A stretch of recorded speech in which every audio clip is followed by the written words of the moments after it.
All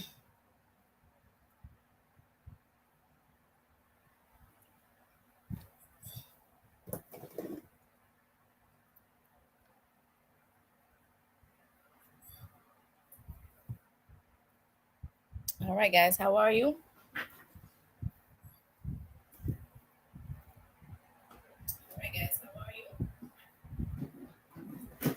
Let's get started. We're doing health promotion and maintenance 4.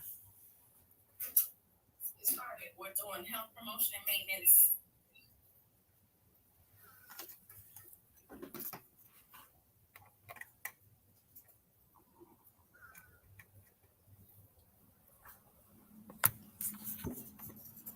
All right, and we'll just knock out 5 tomorrow. So I will be teaching at a different school, a nursing school, starting next week. So you may have, but you'll always, if you hit the like button, if you subscribe to the channel, you'll always get the notifications. All right, so guys, let's rock.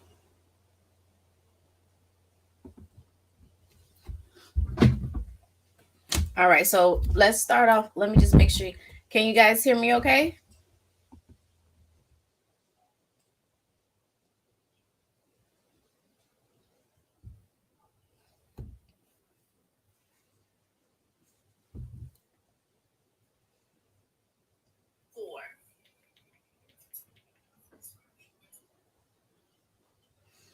Can everybody hear me? Okay, perfect. Hey, Michelle, how are you? All right, Michelle, I know you're about over this health promotion and maintenance, but we're almost there, okay? I keep finding more things that I want to tell you guys about. You know, good morning. Hello, Miss Sadie. Well, it's not morning. I'm sorry. I worked last night, so bear with me. Okay. So, as I said, I'm going to start working at a different school starting next Monday. So we may have to change up the times, but you guys know that the reviews are always on YouTube. So make sure you subscribe to the channel so you can get the notification and turn on your notifications.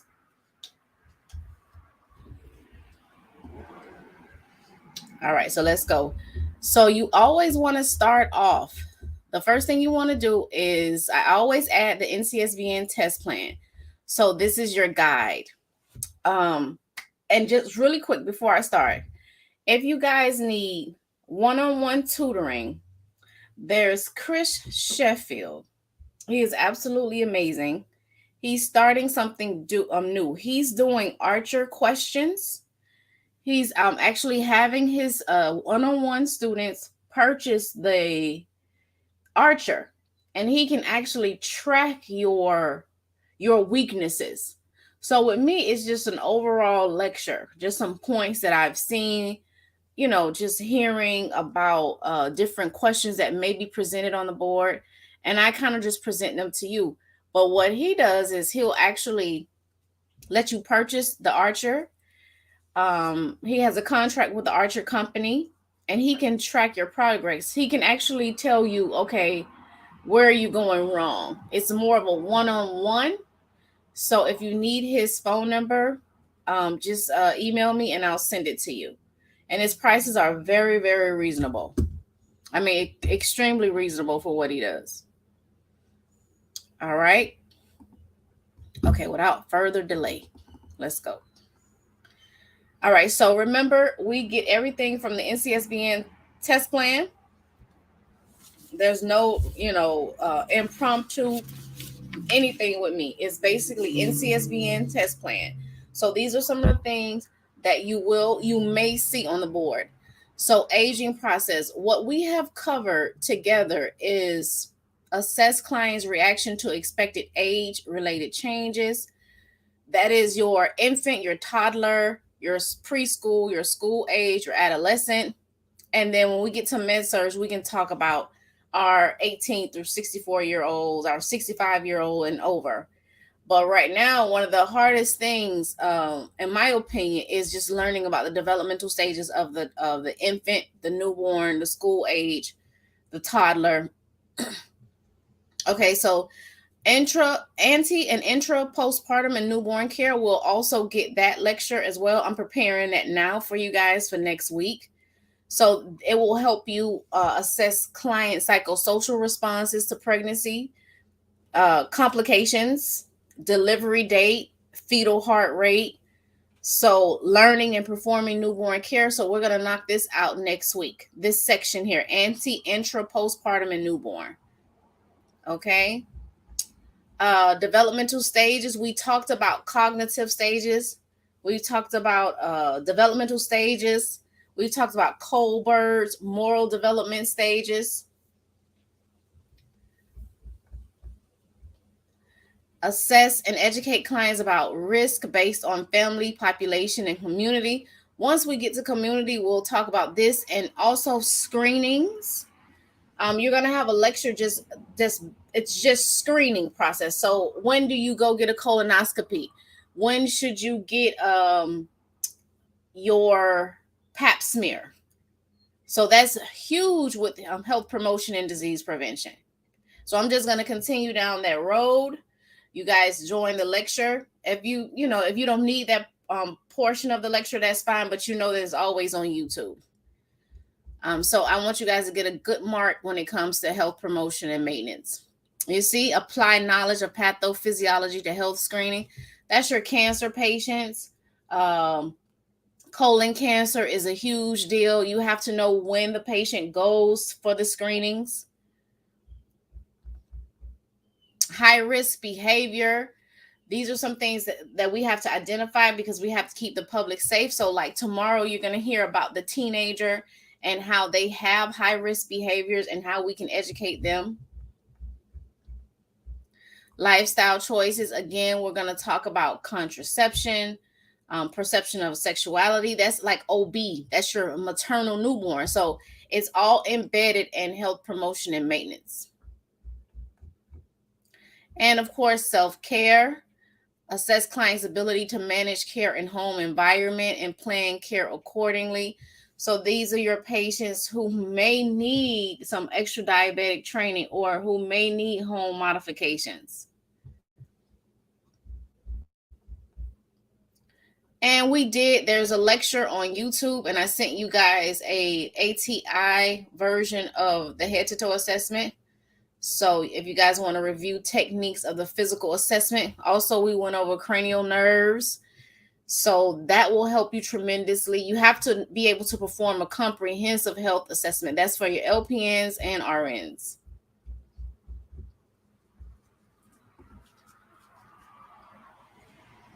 All right, let's get started.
Sorry, guys, I had you guys on mute.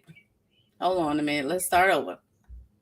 All right. So, health promotion of preschoolers 3 to 6 years old. So, expected growth and development, physical development weight. All right.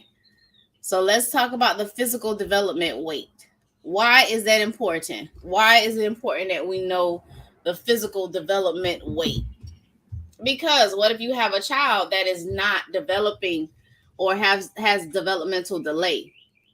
So, okay, this is one of the main reasons why we have to be concerned with weight, especially as a nurse.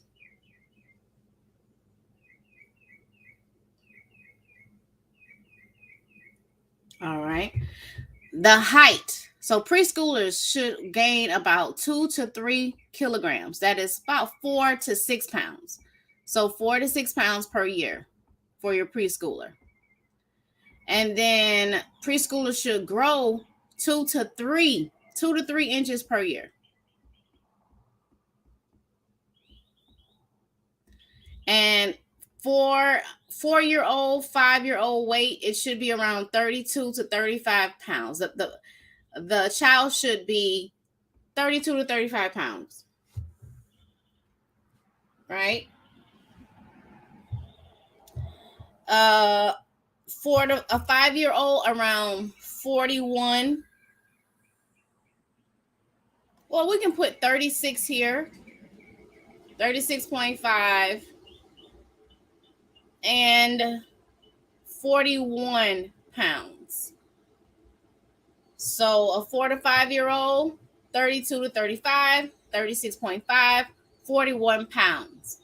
So why is the 41 pounds important? Because anything over this weight, maybe we have to do education about nutrition. Okay, or maybe there's something else going on. So we got to educate the family. Height for a 4-year-old, 5-year-old, the height should be 37.5 inches. 40.5.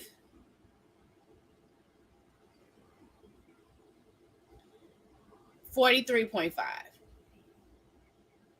So look at the height and the weight. Should these guys still be in a car seat? Yes, they should still be in a car seat.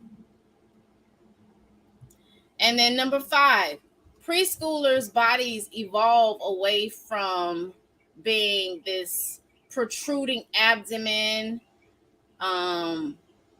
They start to mature. So their posture becomes more erect and tall.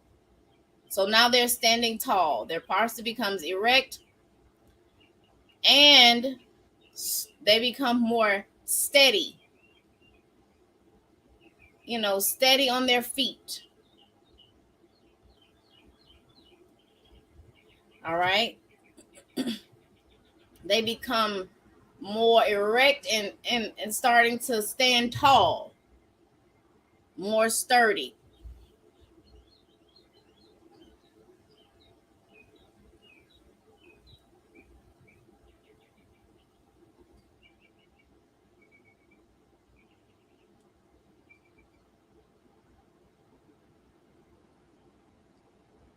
All right. All right. So that is the height and the weight. Now let's talk about fine, and I want you guys to write fine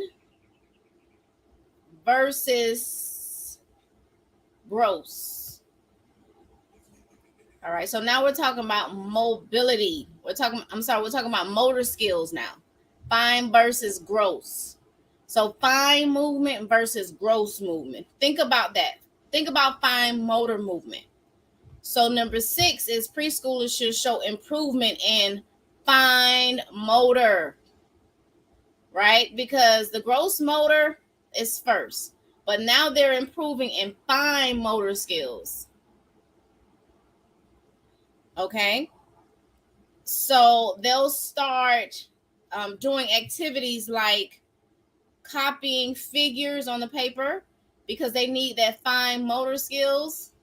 They'll copy figures on the paper, and they want to get themselves dressed independently. They want to do it all on their own. They want to get dressed on their own.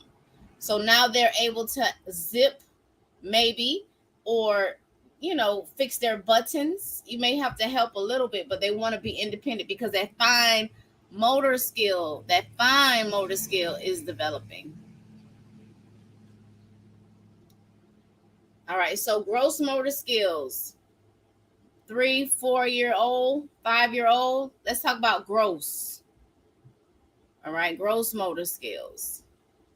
So they can ride a tricycle.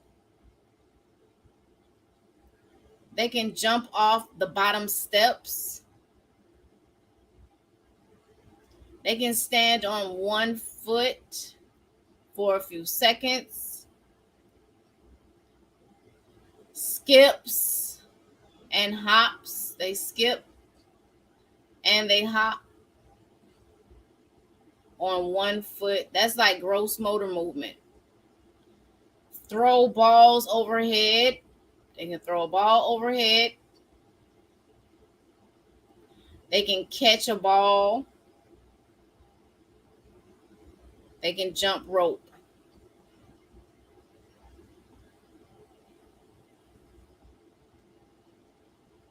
They can walk backwards and throw. They can throw and catch a ball with ease. So just take a minute to look at all of these gross motor skills versus fine motor skills. So you have to know the difference. When I think of fine motor skills, I think of writing. Being able to write, being able to draw. When I think of gross motor skills, it's things like jumping, standing on one foot, jump rope. That's gross motor skills versus fine.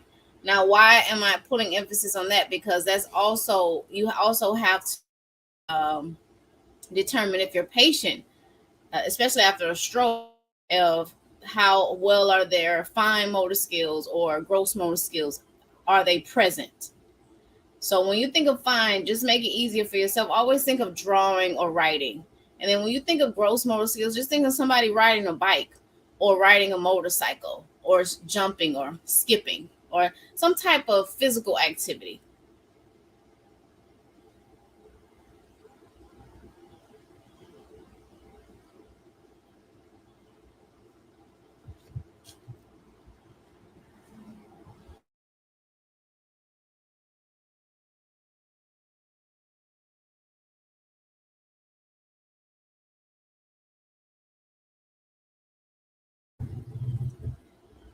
All right. Now, cognitive development. What do you guys like? What is your term what is a synonym that you use for cognitive? Like, how do you know what cognitive is in your own words? Cognitive for me is like learning different things, or reading and writing, communicating. So cognitive for me, oh man, I cannot spell today. Hold on a second. Is more just learning, being able to catch on to certain assignments or being able to follow instructions. So cognitive is like the learning process. Now this child is learning just different intuition and different viewpoints. All right. So 16 is the preconceptual thought transition to the phase of intuitive thought around the age of 4. So now they're more intuitive. All right. It lasts until 7, the age of 7. And the preschooler, number 18, the preschooler moves from totally egocentric. Remember, we talked about egocentric, to the ability to consider the viewpoints of others. Now it's like, okay, I understand. So they're not going to just throw a temper tantrum. They're able to consider the viewpoint of others. And look at the age, the preschooler.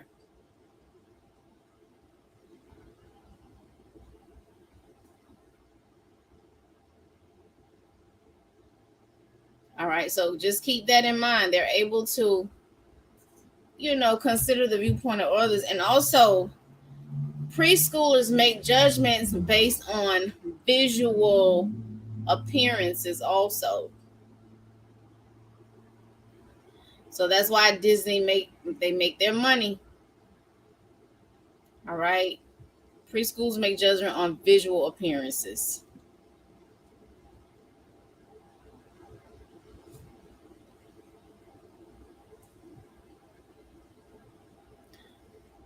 All right, so let's talk about variations in thinking. So the variations, the different thinking processes now. There's variations in thinking, and this is very important as a nurse to understand what's going on, because right now you're being on the board. If you get these questions, you're being judged as a pediatric nurse. All right. So if you're taking care of a preschooler, you have to understand their thought process. So they believe in magical thinking.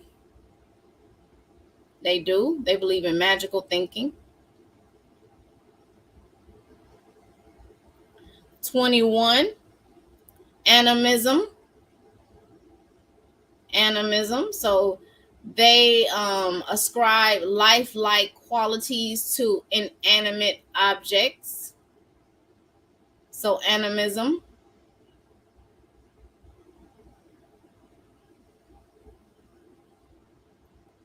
And then 22 is centration. So think about it. Centration.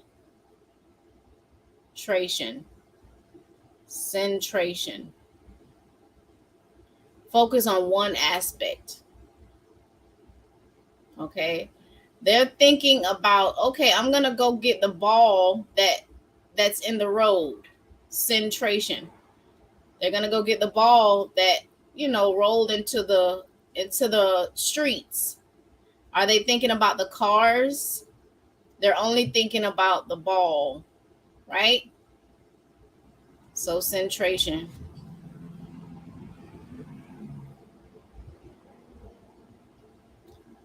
'23, time. Now they're understanding time. 24. Time is best explained to them in relations to an event. So in the morning, we'll have breakfast. At night, we can watch television. So time is best explained to them in relation to an event. But they are understanding time now. And 25, by the end of the preschool years, children have a better comprehension of time-oriented words. So when you think of cognitive or variations in thinking, they're maturing. Language development, this is a doozy because we have to remember how many words. So now this preschooler, 2,100 words now. Okay. They speak in sentences. They can put 3 to 4 words at the age of 3 to 4. Think about that, 3 to 4. That's a give me. 3 to 4 words, 3 to 4 years of age. And then guess what? 4 to 5 words at 4 to 5 years of age.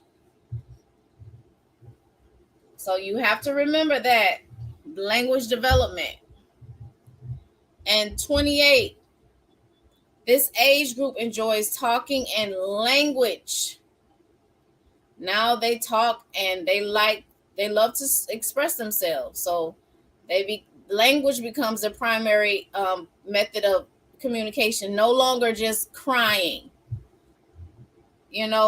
Language is replaced by crying. Now they're going to be able to tell you their needs.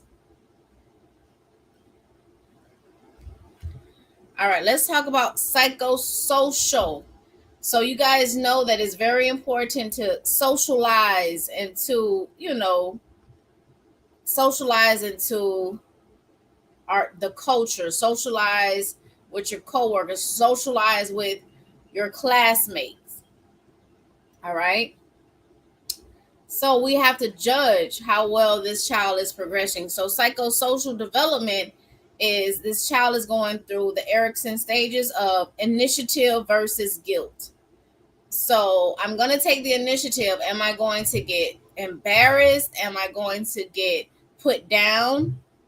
It's initiative versus guilt. So you can really make or break a child around this time. Because if the child is doing something and you're just, if the parent is just belittling the child, then that's going to stick with them. They're not going to be able to get through this phase successfully. So initiative versus guilt. Okay. Am I getting dressed properly? Am I doing it independently? Am I doing it properly? Am I integrating into society properly? So initiative versus guilt. Preschoolers become energetic learners. All right. They are energetic. They are bouncing all over the place. All right. They cannot stay still. Preschoolers cannot stay still. And 31, guilt can occur. Guilt can occur when preschoolers believe they have misbehaved or they are unable to accomplish a task. Because remember that initiative versus guilt, they are really going through some things. And 32 is guiding preschoolers to attempt activities within their capabilities while setting limits.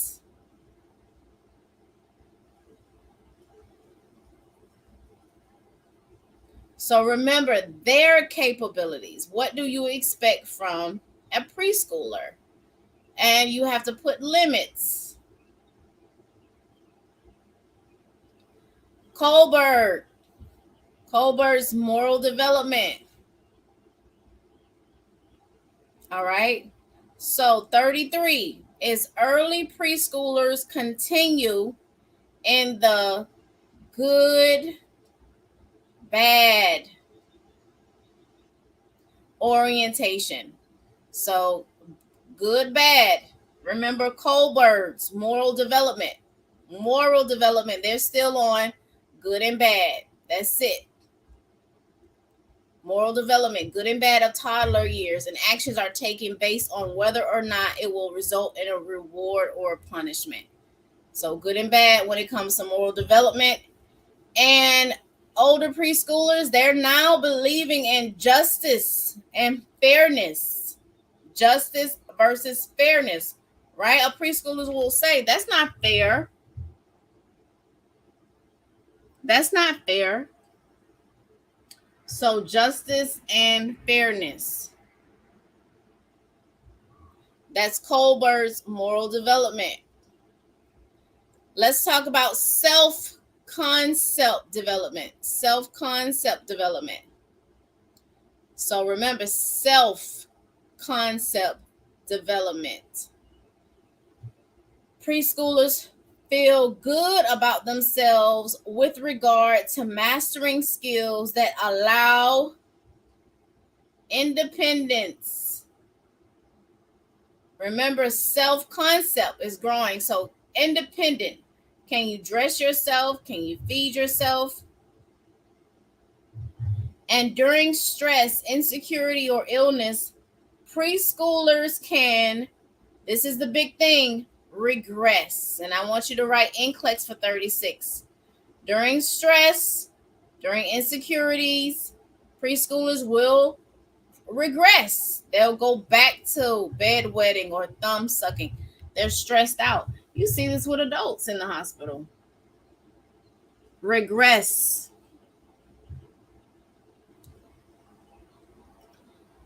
All right. Body image changes. Body image change. So preschoolers feel 37 preschoolers begin to recognize differences in appearance and identify what is considered acceptable and unacceptable. Remember, they're visual now. So they're looking at unacceptable versus acceptable. Acceptable versus unacceptable. So they love Disney, but you're not going to get them to go see Freddy Krueger. 38. By the age of 5 years, preschoolers begin comparing themselves with their peers already.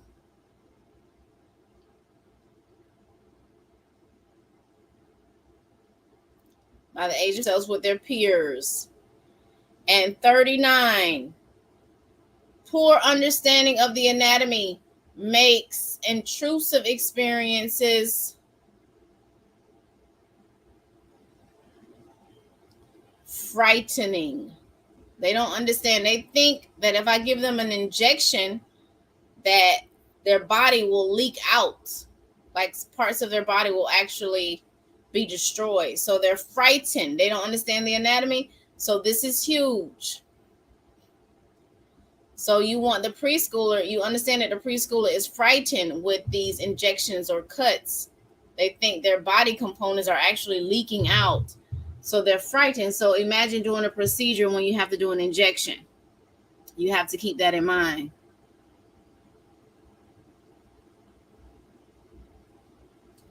All right, so 40.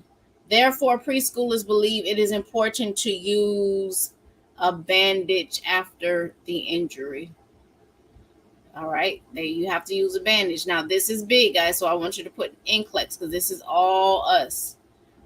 All right. Just think about if you have to do a next generation question. You know that a preschooler is frightened. You know that you should use a Band-Aid. It doesn't matter how they present the problem to you. You understand the issues when it comes to body image changes.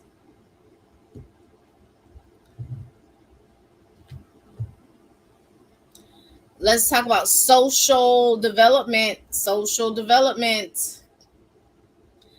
All right, preschoolers do not exhibit stranger anxiety anymore. They don't mind being dropped off. Less separation anxiety. Less separation anxiety. All right, they have less separation anxiety. Changes in daily routine are tolerated, but they can develop more imaginary fears. Imaginary fears. And prolonged separation, especially during hospitalization, can cause anxiety. Anxiety. So NCLEX.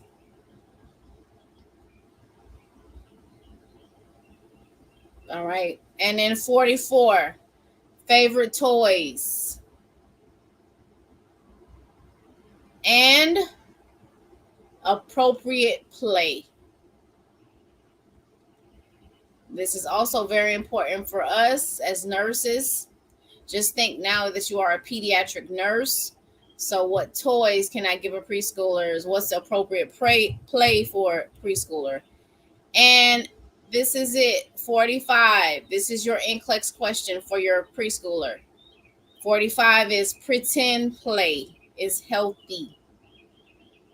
Pretend play. So you can kind of do a mock procedure before you actually do the procedure. They understand that that's better for them. So pretend play. So this is very important for us because on the NCLEX, they want you to be able to take care of a preschooler. Even though I'm not a preschooler, I'm not a pediatric nurse, but I still had these questions on the board. So when you're taking the NCLEX, everything is fair game. So remember, when it comes to play and pretend, especially in the healthcare environment, because they expect for us to make it a smooth transition for a pediatric patient. All right, so let's talk about age-appropriate activities, and I want you guys to go ahead and put NCLEX here. NCLEX. So you will get questions on parallel play. Parallel play now shifts to associative play. So it shifts to associative play.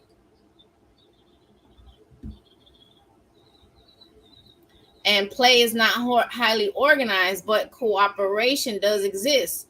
between children. So now we're playing together. So this is age appropriate activities. So parallel play shifts to associative play. Play is not highly organized, but cooperation does exist. So this is huge.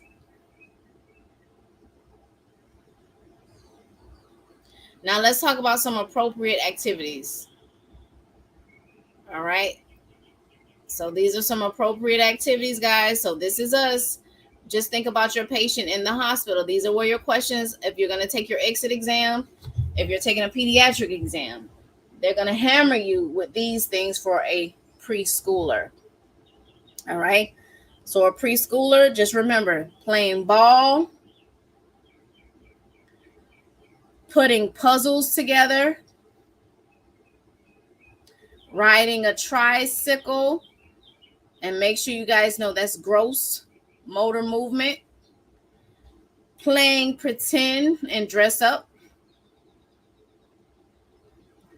52, role playing, especially if you have a procedure in the hospital. Just think of the hospital, role playing.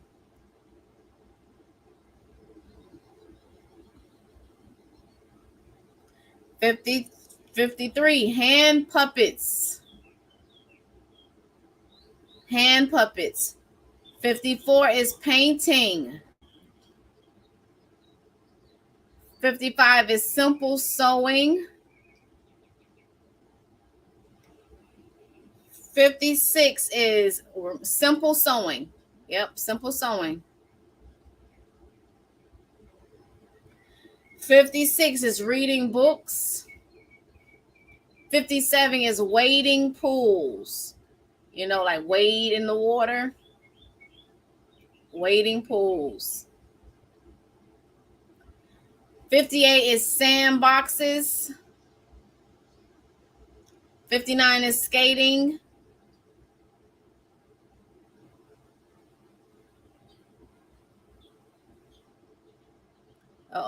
So 58 is sandboxes, and then you can put skating here also.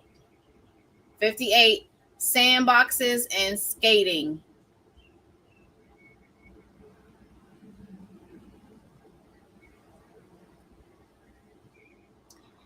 59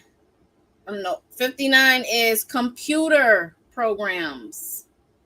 Believe it or not, computer programs. So preschool or computer programs. Just look at this VTech. I don't know if you guys have kids, but they have this little program for VTech. It's a computer program that teaches kids how to read. It's a thing, preschoolers. I bought it for my daughter. 60 is musical toys. And 61 is electronic games.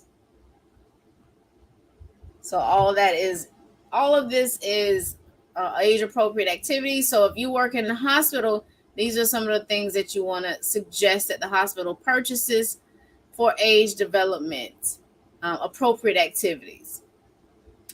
Now, the big thing about it is the reason why they're so strict is because they don't want adults, they don't want parents or healthcare providers exceeding the expectation. Like, you don't want to put too much on a child. There's only so much a preschooler can do. So you don't expect for a preschooler to be able to jet ski. You know what I mean? So we have to know the limits. We have to know what they can and cannot do. All right.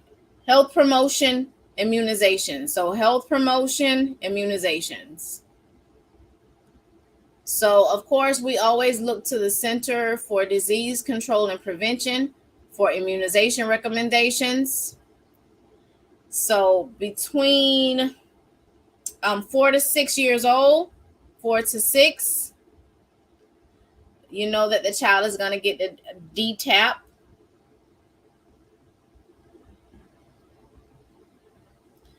MMR, measles, mumps, rubella. Varicella, which is the good old chicken pox.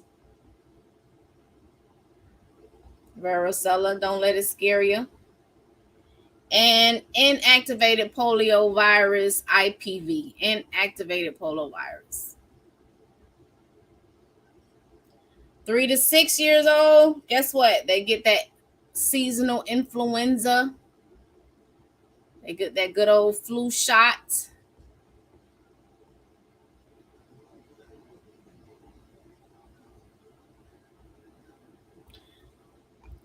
Trivalent inactivated influenza.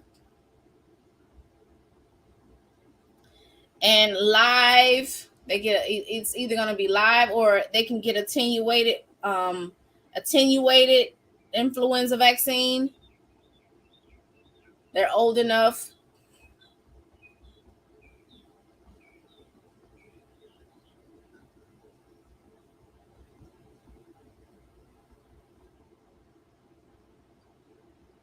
All right. Let's talk about nutrition.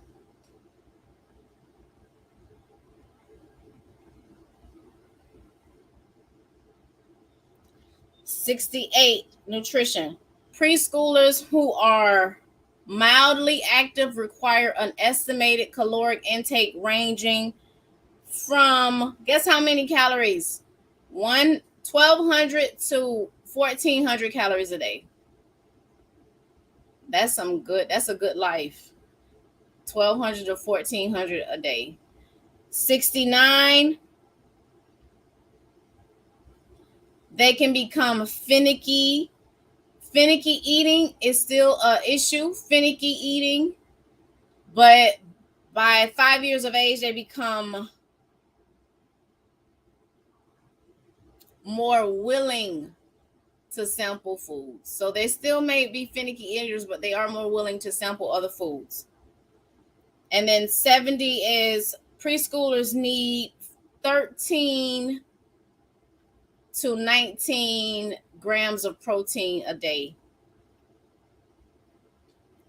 13 to 19 grams of protein.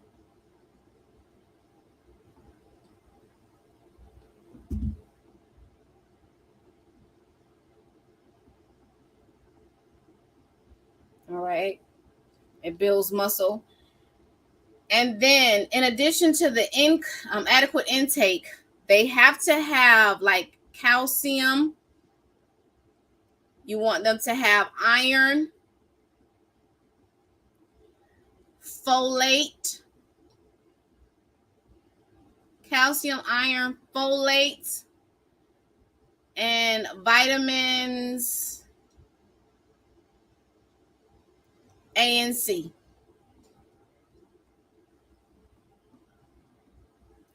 So calcium, iron, folate, calcium, iron, folate, and vitamins A and C. Saturated fat should be less than 10%. So you want it to be less than 10% of the total caloric intake. So saturated fats. All right. So now this is like the my plate. So here we go. This is huge for us. I want you guys to write NCLEX.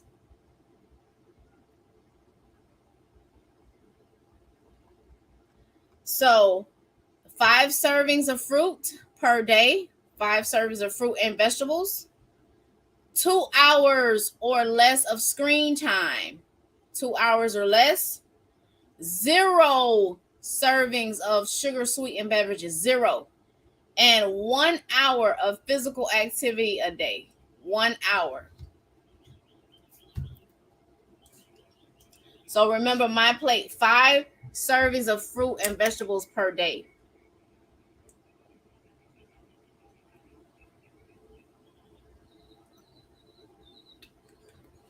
All right. Let's talk about sleep and rest. That's huge. On average, preschoolers need about 12 hours of sleep per day. Look at that, guys, 12 hours. And 76 sleep disturbances. They will have those night terrors. That night terrors, but you're not allowed to, they do not want the parents to allow the preschooler to sleep in the bed with them. So that's a big no-no. They will have night terrors, but the big no-no is sleeping in the bed with a parent. So how do we promote sleep and rest? Keep a consistent bedtime routine. It's good for them. The routine is good for the preschooler. And use a night light. Underline that, a night light. If you're taking the exit exam, there you go, a night light. Provide the child with a favorite toy. That's okay. You can give the child their favorite toy. It's okay. Leave a drink of water by the bed. No milk, no juice, because you don't want cavities to develop. So water is okay. And then 81, reassure preschoolers who are frightened, but avoid allowing preschoolers to sleep with their parents.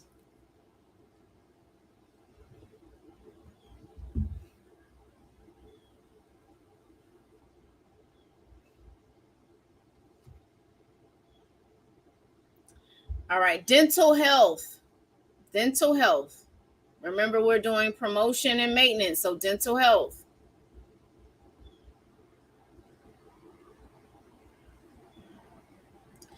So eruption of deciduous teeth is finalized by the beginning of preschool. So those are the deciduous teeth. 83, parents need to, of course, assist and supervise the child as they're brushing. It's a preschooler, so they need some supervision. So parents need to assist and supervise. Trauma to teeth is common in preschool age children and should be immediately assessed. So they'll tell you to put bring the tooth in or bring whatever in, because they may be able to save it. So trauma to the teeth is common, and so it should be immediately assessed. Now, the big thing for us as nurses, and I want you guys to write NCLEX. This is NCLEX because safety first. So injury prevention, and how do we prevent bodily harm? How do we prevent it?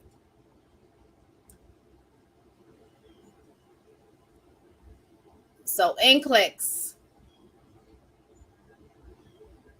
Remember, we specialize in safety. So firearms should be kept in a locked cabinet. Preschoolers should be taught stranger safety. And preschoolers should be taught to wear protective equipment like helmets. So firearms should be kept in a locked cabinet. Preschoolers should be taught stranger danger, stranger safety, and preschoolers should be taught to wear protective equipment like helmets and pads. Burns. I have a worksheet on my Etsy. It's like you can buy the Burns if you need practice questions. You can buy the Burns worksheet for like $1. I think I sell it for like $1. It's like maybe 100 practice questions. So burns. Hot water thermostat should be set at or below, believe it or not, 49 degrees Celsius. 100, that's 120 degrees Fahrenheit. Working smoke detectors.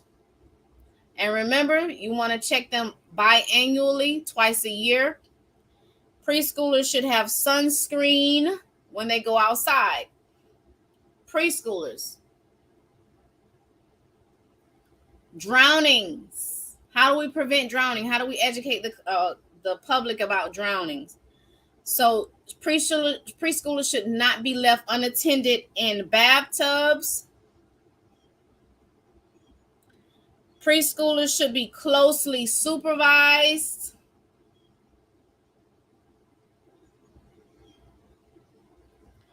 And preschoolers should be taught to swim.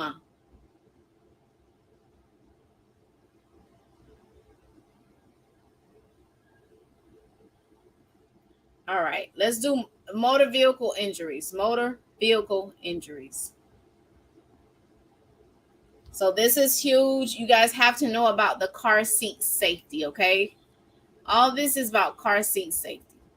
Now, should a preschooler, should they still be in a car seat? Yeah. All right, so 94 is preschoolers should use a federally approved restraint, a car restraint. 95, when the forward-facing car seat is outgrown, then you can give the child a booster seat. They need that booster seat now.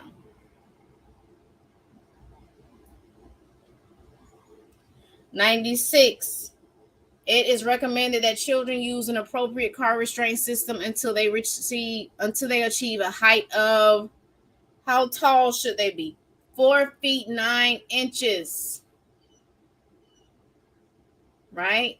4 feet 9 inches. Remember that. 4 feet 9 inches. That's your NCLEX question there.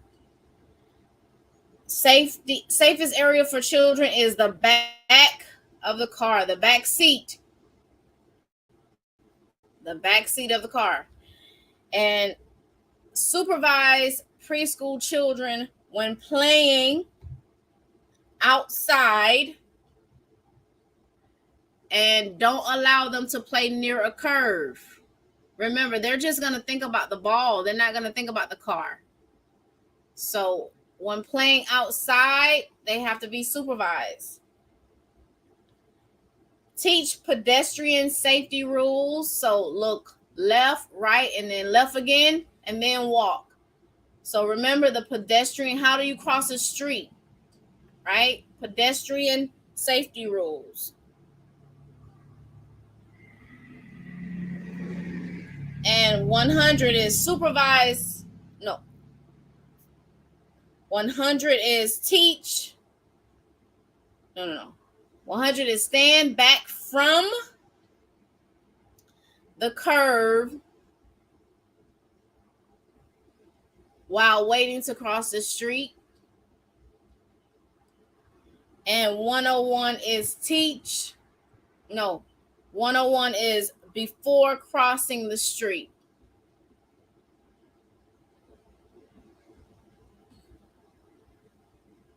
"101 is huge.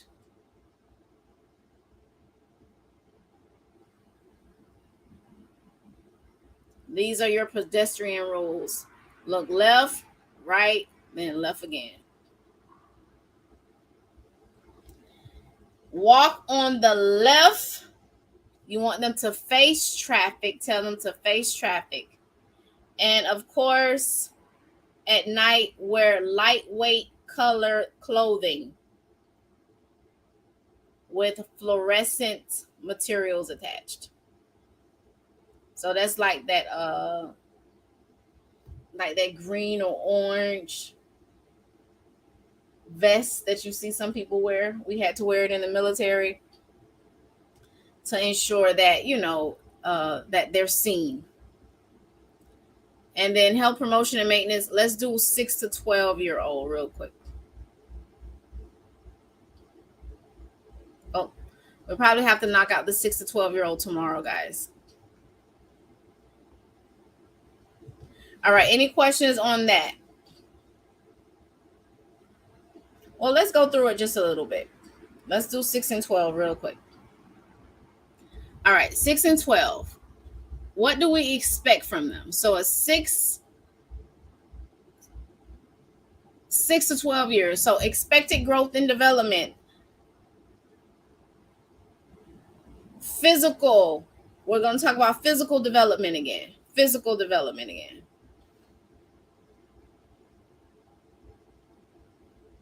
So 104 is weight. A school-age child gain about 2 to 3 kilograms. which is 4 to 6 pounds per year. School-age children grow about 2 inches per year. 2 inches per year. 4 to 6 pounds, and then about 2 inches per year.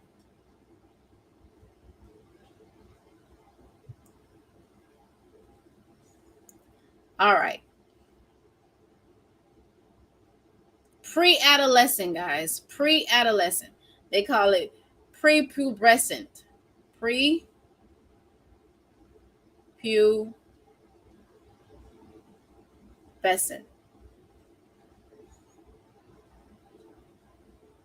So we know what's about to happen. Pre-adolescent, we know it's typically when it's like before puberty now. All right. Pre-adolescent is typically when prepubescence occur. So now we have a lot that's going to go on emotionally. We have safety risk. We have dietary needs. We have safety. We have dietary. We have sleep and rest.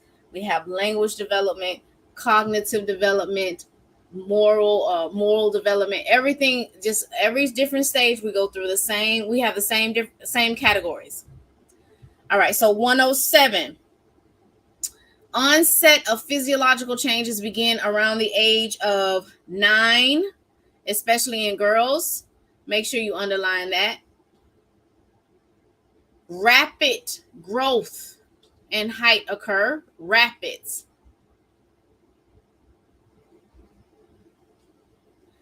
So difference in rate of growth between a girl and boys. So there's a difference in growth and maturation between girls and boys. Girls mature faster. So there's a difference in maturation between girls and boys. And it becomes apparent. Girls mature faster. Visual sexual maturation is minimal in boys during pre-adolescence. It's minimal in boys. So if a parent is worried, let them know it's minimal. Girls mature faster. Permanent teeth erupt now. Permanent teeth start to erupt. And bladder capacity differs but remains greater in girls than boys. You could have fooled me. All right, bladder capacity differs. Immune system improves. And bones continue to ossify. So the bones are getting harder. The bones continue to ossify. So let's talk about cognitive development. There's Piaget, concrete operation. Think about that. Concrete operations. There is Piaget. So they transition from perceptual to conceptual thinking. So just like when we use our concept maps to describe CHF, we know that there's different components that we have to know as nurses. We have a different concept map. So now they're transitioning from perceptual to conceptual thinking. They're able to put many pieces together to make it a whole, to truly understand a concept like CHF. So transition from perceptual to conceptual thinking. Also, this is new. Now they are masters of the conservation. Now they understand mass versus gravity. So for under 115, put conservation, and that's new. That's a new concept that we didn't learn about the infant or the or the preschooler. Now they understand conservation of mass. They know they understand, okay, when I put water in this glass can only take so much. Conservation of mass is understood first, followed by weight. They understand weight, and then volume. So this is huge. Conservation of concepts of conservation. They're understanding mass, weight, and volume now.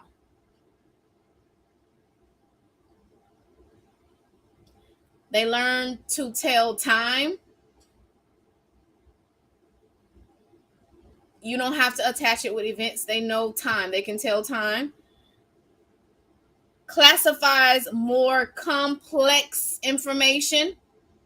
They can understand more complex information and able to see the perspective of others. They're not so egocentric. They can understand another's viewpoint and able to solve problems. All right, let's talk about the psychosocial. Think about psychosocial development. Psychosocial.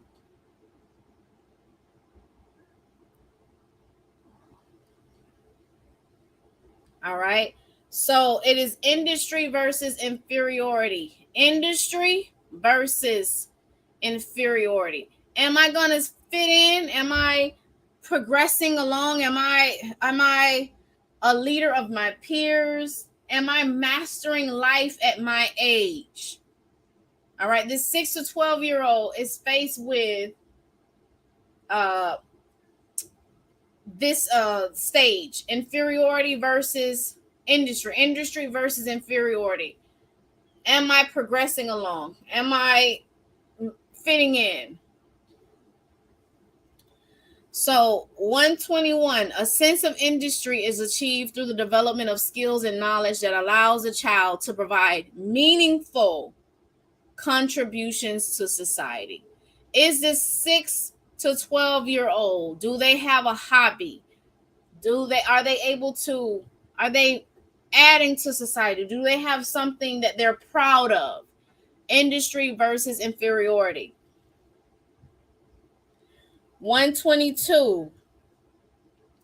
A sense of industry is gained through the ability to cooperate and compete with others. Competition. 6 to 12. Now the competition. Children should be challenged. You want to challenge them with tasks. Remember, they need to know if I can achieve this. So children, 123, children should be challenged. 124, creating systems that reward successful mastery of skills can create a sense of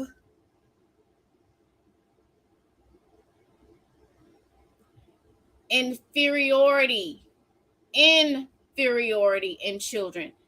Inferiority, especially if they're not doing well. All right.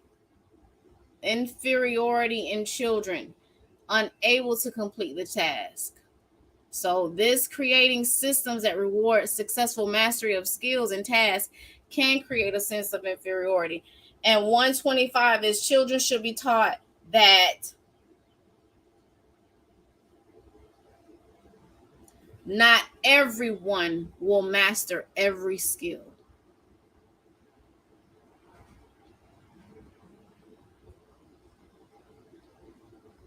It's impossible. Not everyone will master every skill.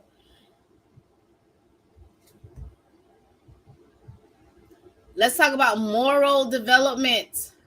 Moral development. Early school age years. All right. Moral development for our 6 to 12-year-old. Morally. All right. Are they making sound decisions? Are they progressing morally as we expect? They don't understand the reasoning behind rules. They do not understand the reasoning behind it. Believe what they think is wrong. They think they're wrong, and anything anyone else says is right. So they can be easily manipulated around this time. They think they are wrong and everyone else is right. Judgment. Judgment is guided by rewards and punishment. So if I get a reward, I did good. If I'm punished, I'm wrong. Sometimes interpret accidents as punishments. All right. So they'll think, a 6 to 12-year-old will think, they had an accident because that's a form of punishment. Let's talk about self-concept development. Able to judge the intentions of an act, okay, rather than just the consequences. So if someone bumps into a 6 to 12-year-old, they understand, oh, they didn't mean to do it. They understand the intentions of the act. They understand different points of view.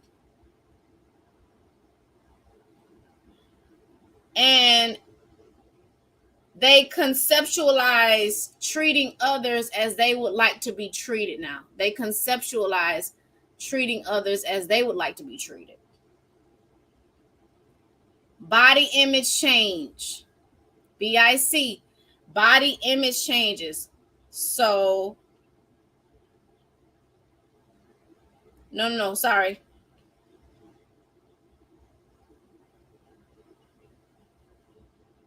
No, sorry.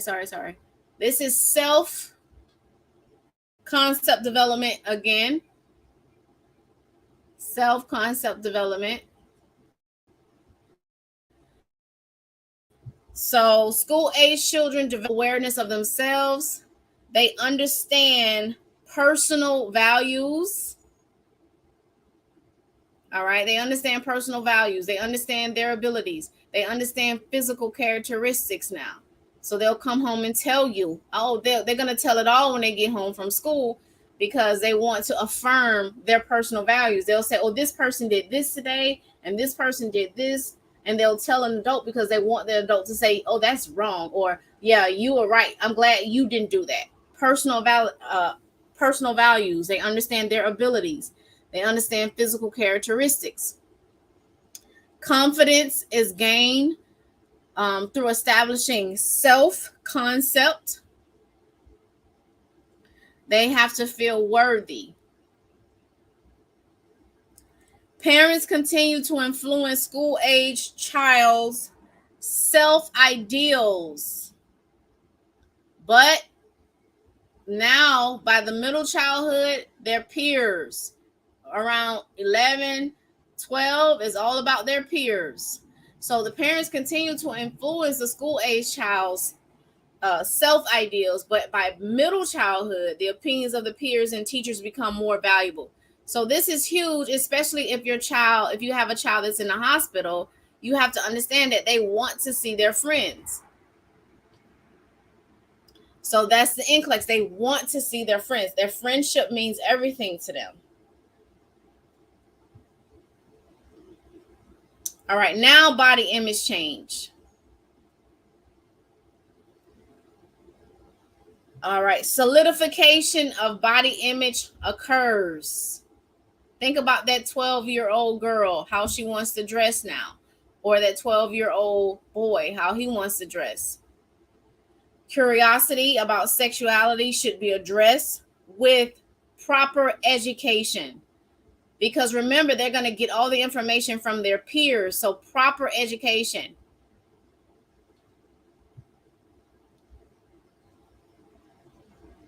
School-age children are modest. They're more modest than preschoolers and place more emphasis on privacy issues. This is huge. Privacy issues.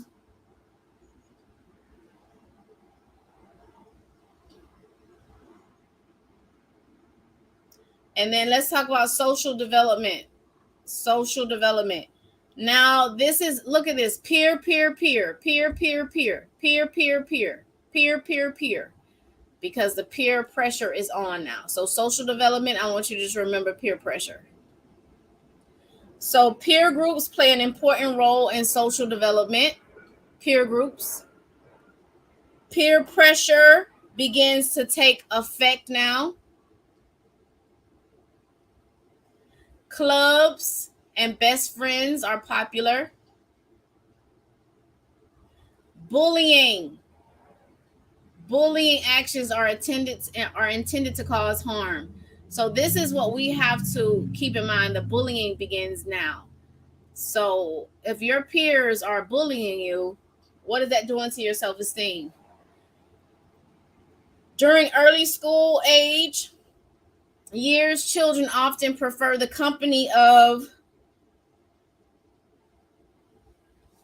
same-sex companions. But at the end, toward the end of the school age years, they want the opposite sex. So during early school age years, they prefer the company of the same sex companion. So girls like to hang out with girls, boys like to hang out with boys. Most relationships come from school associations, and conformity becomes more evident. So they say you're judged by the company that you keep. So conformity becomes more evident. And NCLEX now. NCLEX is age appropriate activities, guys. NCLEX. So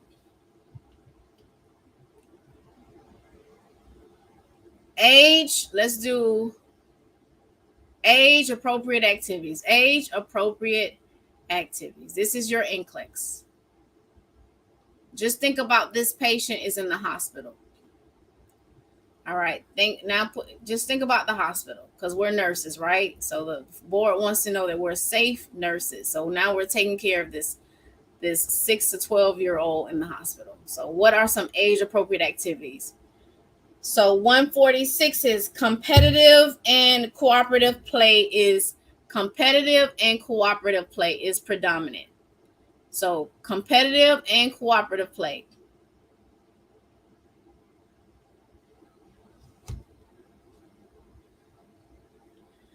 So play simple board and number games. Board games. This is huge. Board games. Hopscotch. They play hopscotch. They jump rope. They collect rocks, stamps, cards, coins, stuffed animals. They ride bicycles. They build simple models. And they join organized sports. So board games, they play hopscotch, jump rope, collect rocks, stamps, cards, coins, stuffed animals. They ride bicycles. They build simple models. And they join sports, organized sports.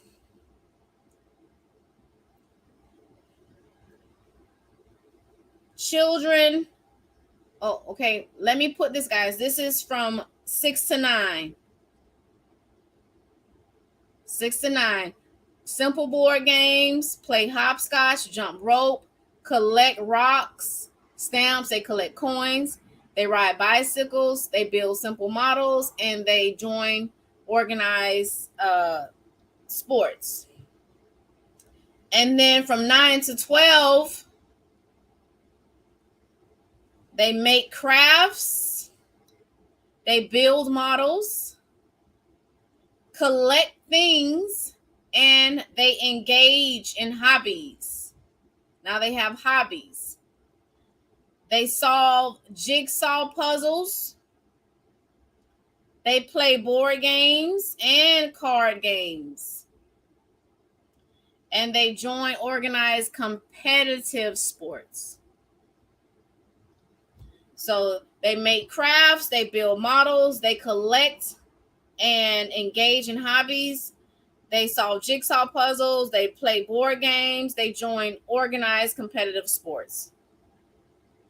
And then our favorite, vaccinations, favorite thing in the world now, right? Vaccines. So the Center for CDC recommendations are as follows. So 160. All right. If not given between 4 and 5 years of age, children should receive the following vaccines by the age of 6. So, there we go. DTaP, inactivated poliovirus, right? Measles, mumps, and rubella, MMR.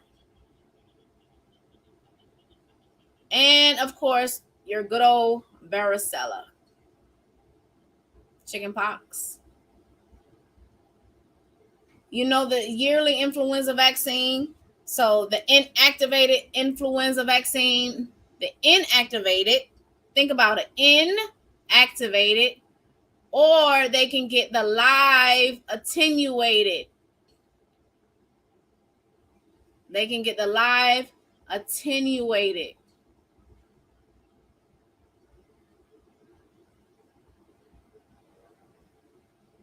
All right, by nasal spray. So our 11 to 12 years of age, they should get the Tdap. Tdap. Now we're into the tetanus. Tdap. Tetanus, diphtheria, toxoids, and pertussis vaccine. Tdap. See? Tetanus, diphtheria. There's a new one. HPV. That's huge. That's NCLEX. HPV. C is meningococcal vaccine. Meningococcal vaccine. Meningococcal. So look at 11 to 12. We got some new vaccines going on here. So we have our Tdap, we have our HPV, and we have our meningococcal.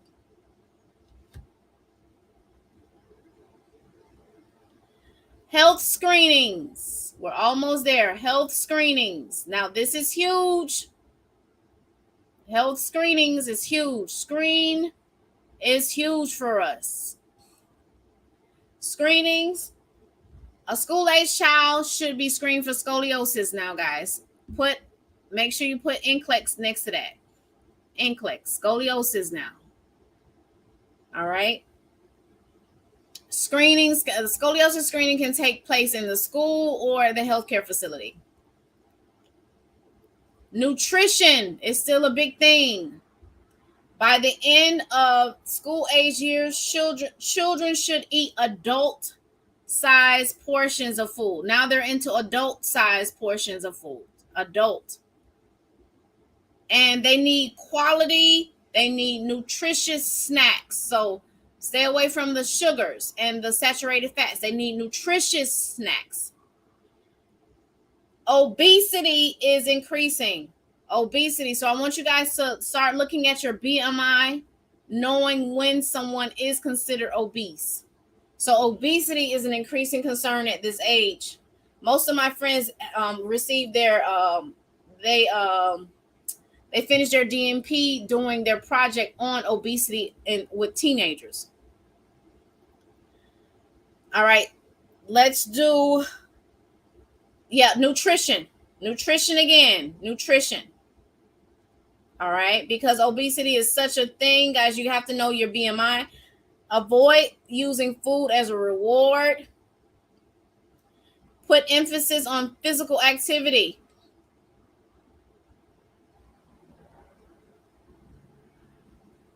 Ensure that a balanced diet. Remember, use My Plate.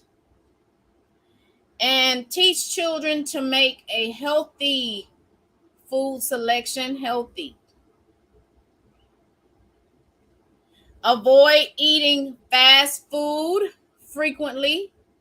Stay away from fast food. Avoid, believe it or not, avoid skipping meals.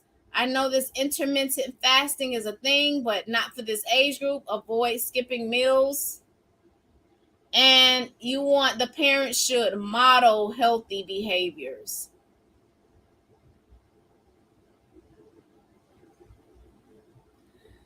Sleep and rest. Here we go again. Required sleep is highly variable in school age years. So 175. It depends on the age and the level of activities. All right.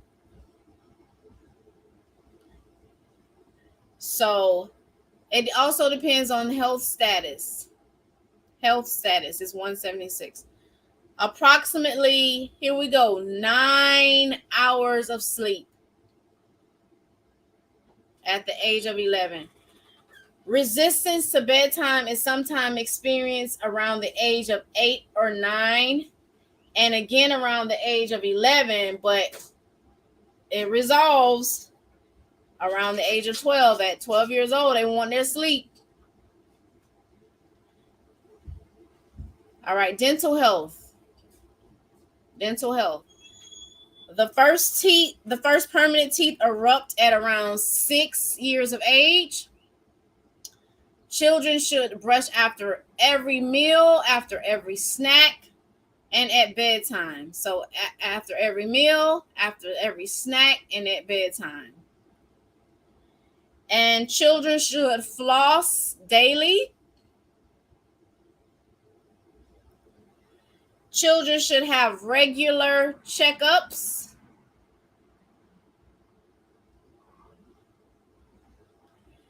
And if necessary, children should have regular fluoride treatment. That's your NCLEX question. Fluoride.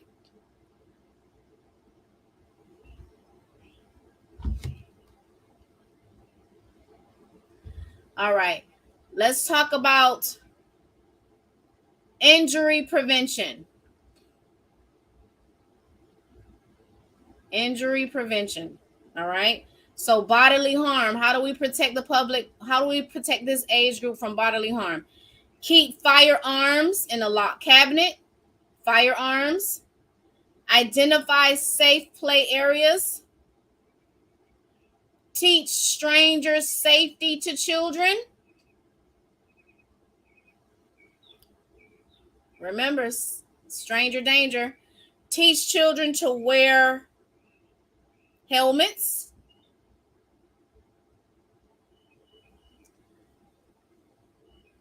Burns. Teach fire safety.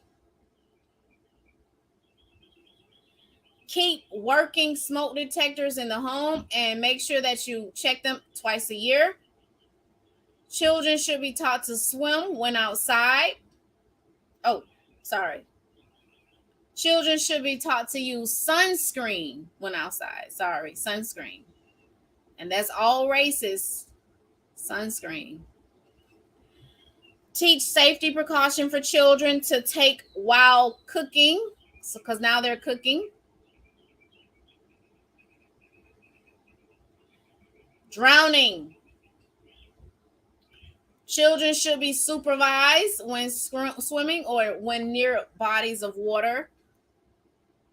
Children should be taught to swim.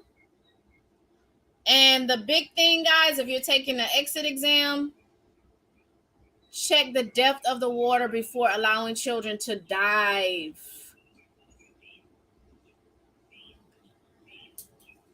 Enforce breaks to prevent children from becoming overtired while swimming. So you need to take a break while swimming.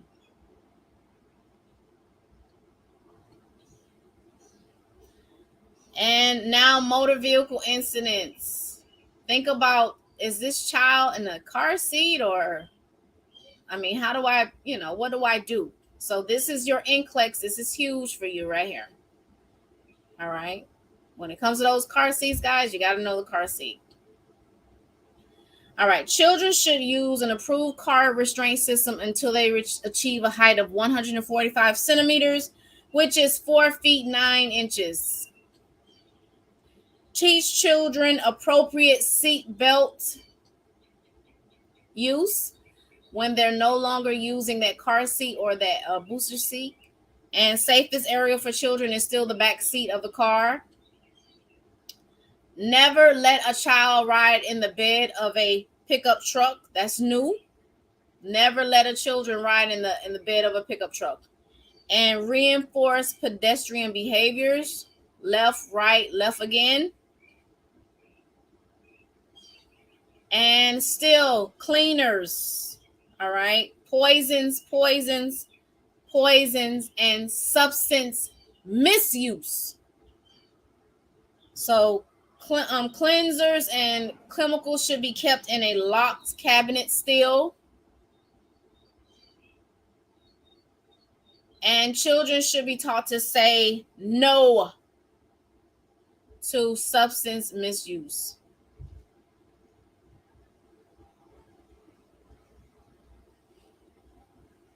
And that is it. All right, guys. So tomorrow, I already sent you guys health promotion part 4. So that video will be up. I'm going to pre-record that so you guys can just enjoy your Sunday. Health promotion part, no, 5. I sent it to you guys already. It'll be on YouTube tomorrow. I'll when I get home from work, I'll just record it and I'll upload it to YouTube. So enjoy your Sunday, and I will see you guys next week. I'll let you know if I have to change the hours. But either way, it doesn't matter. I always send you the worksheets, and you can always find the lectures on YouTube. Okay? Make sure that you guys subscribe to the channel so you can get the notifications. All right, guys. See you next week. You'll look for health promotion maintenance 5 tomorrow, and I will see you guys next week. All right, guys. Bye-bye. You're welcome. Bye, guys.